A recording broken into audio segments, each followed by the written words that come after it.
जोहार। आज के झारखंड शिक्षा समाचार में आपका स्वागत है। आज की पहली खबर के साथ झारखंड एकेडमिक काउंसिल यानी जेक ने कल शुक्रवार को एक साथ साइंस, कॉमर्स और आर्ट्स का रिजल्ट जारी कर दिया है, जिसमें पूरे राज्य भर में 74.2% छात्र सफल घोषित हुए हैं। पिछले 5 वर्ष में सबसे अच्छा रिजल्ट रहा है। साइंस में 58.99%, वहीं कॉमर्स में 77.37% और आर्ट्स में 82.53% छात्रों को सफलता हासिल हुई है।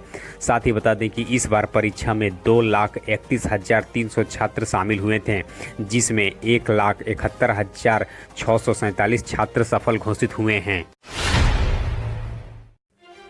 इधर राज्य के 12 जिलों में अब तक पारा शिक्षकों के प्रमाण पत्रों की जांच नहीं हो सकी है, जबकि विभाग की ओर से बार बार इसके लिए आग्रह किया जाता रहा।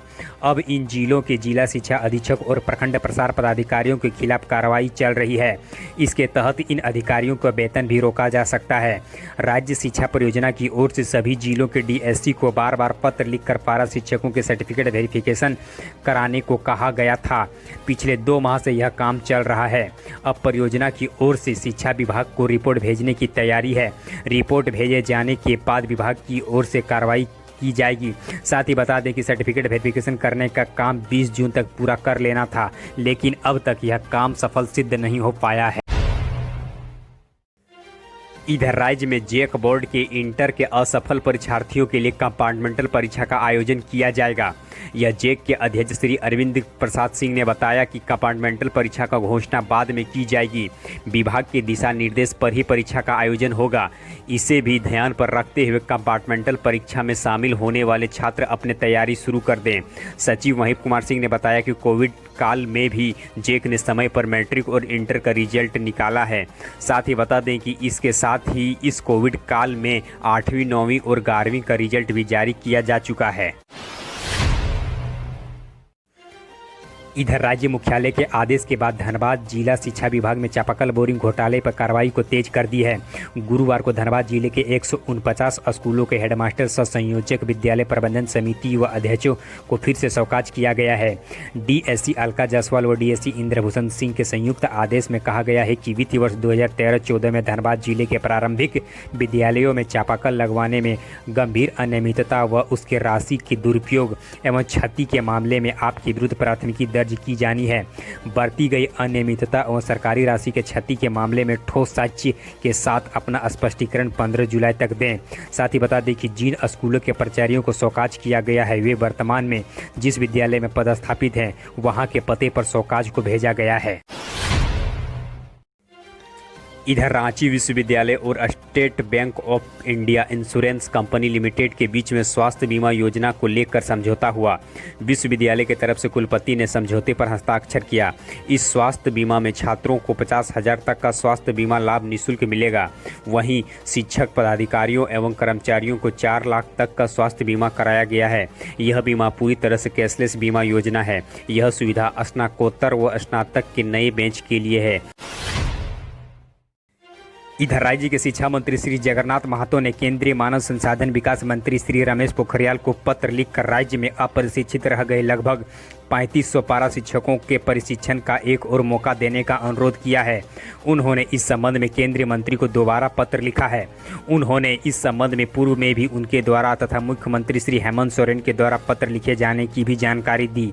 साथ ही शिक्षा मंत्री ने केंद्र सरकार के उस प्रयास को भी सराहना किया, जिसके तहत राज्य के पारा शिक्षकों को बिना अवकाश लिए राष्ट्रीय मुक्त विद्यालय संस्थान से डीएलएड प्राप्त करने का प्रशिक्षण मिला है।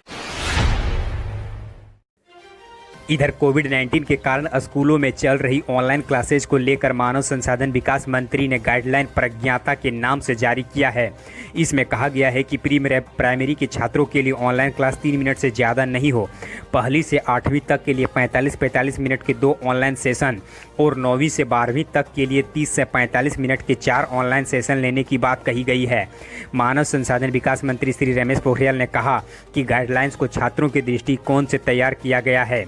उसमें उन छात्रों के लिए ऑनलाइन मिले जुले और डिजिटल एजुकेशन पर जोर दिया गया है जो कि लॉकडाउन की वजह से घरों पर हैं।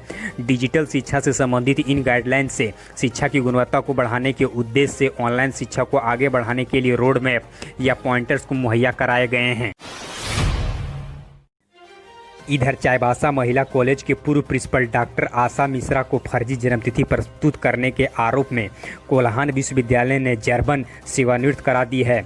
पिछले 30 साल से प्रोफेसर पद पर विभिन्न कॉलेजों पर अपनी सेवा दे चुकी है। इसके बावजूद वह सक्षम पदाधिकारी के द्वारा जारी मूल प्रमाण पत्र जमा नहीं कर पाई है। उनकी सेवा पुस्तिका में 2 जन्मतिथि अंकित है। इस कारण विश्वविद्यालय ने तत्काल पहली जन्मतिथि के आधार पर उसे शौकाज करते हुए रिटायर कर दिया है। उसके सारे सेवानिवृत्त बकाये का भुगतान रोक लिया गया है। कोल्हान विश्वविद्यालय के कुलपति प्रोफेसर गंगाधर पंडा की ओर से असली प्रमाण पत्र जमा करने के लिए पहले 1 सप्ताह, बाद में 15 दिन तथा अब फिर 1 माह का समय दिया गया है। इधर रांची के मेयर आशा लकड़ा ने उर्सलाइन इंटरमीडिएट महाविद्यालय रांची के द्वारा जाति व धर्म के आधार पर छात्राओं और समाज को बांटने की जानकारी पत्र के माध्यम से राज्य के मानव संसाधन मंत्री श्री जगन्नाथ महतो को दी है। उर्सलाइन इंटरमीडिएट महाविद्यालय के नामांकन फॉर्म में हरिजन जाति को हिंदू धर्म से अलग धर्म दिखाया गया है। ऐसे छात्र जिन्होंने धर्म के कॉलम पर हरिजन का विकल्प भरा है, उसका भविष्य क्या होगा? महाविद्यालय प्रबंधन ने बहुत ही चालाकी से ईसाई धर्म को अलग दिखाया है। अब प्रश्न यह है कि ईसाई को 3 भाग में दिखाएं या 10 भाग में, अंततः उसे ईसाई धर्म ही माना जाएगा। मंत्री से मांग की गई है कि स्वतंत्र एजेंसी के माध्यम से इसकी जांच कराई जाए।